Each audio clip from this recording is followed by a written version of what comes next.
Hello. അപ്പം നമുക്ക് ഇന്ന് പച്ചരി വെച്ചിട്ട് നമുക്ക് നല്ലൊരു അപ്പം ഉണ്ടാക്കാവേ. ആദ്യം ഈ പച്ചരി നമുക്ക് ഒരു മിക്സിയുടെ പാനിലേക്ക് ഇട്ട് കുറച്ച് ഉപ്പും ഇട്ട് കുറച്ച് ജീരകവും കൂടി ഇടണം കേട്ടോ. എന്നിട്ട് കുറച്ച് വെള്ളം ഒഴിച്ചിട്ട് നല്ല പേസ്റ്റായിട്ട് അരച്ചെടുക്കണം. അരച്ചെടുത്തതിന് ശേഷം നമ്മൾ ഒരു ആവശ്യത്തിന് മധുരത്തിന് 2 കട്ട ശർക്കര എടുത്തിട്ട് നമ്മളത് അരിച്ച് നമ്മൾ മാറ്റി വെക്കണം.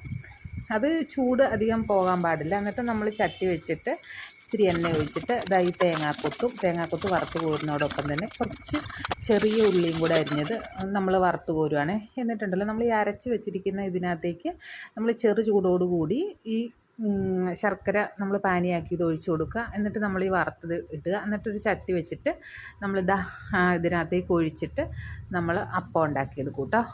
അടിപൊളി ടേസ്റ്റാണ്. എല്ലാവരും ഒന്ന് ട്രൈ ചെയ്ത് നോക്കൂ. എനിക്കെന്തായാലും ഇഷ്ടപ്പെട്ടു കേട്ടോ. നല്ല സൂപ്പർ ടേസ്റ്റ്.